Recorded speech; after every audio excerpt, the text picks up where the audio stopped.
Hi, I'm Kaz and I'm going to tell you 3 simple ways you can reduce bubbles in your epoxy resin.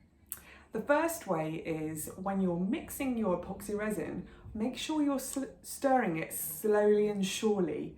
Figure of 8 motion is good, just don't kind of do it quickly. Don't conjure up bubbles in your mixture because they're really hard to get rid of, and if you can just relax and do it slowly, you'll find that you're decreasing the number of bubbles that you're going to have to work with.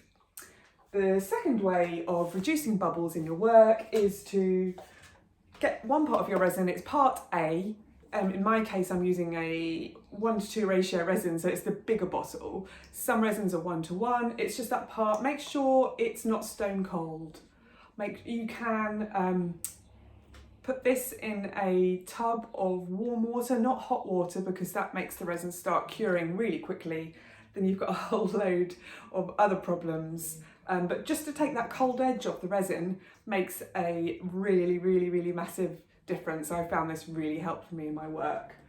And the third way I'm going to give you today is to get a gas lighter, so like a barbecue lighter, which is good for safety rather than just a normal lighter.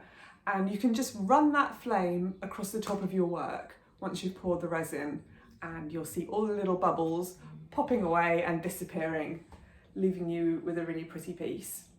So that's my 3 ways.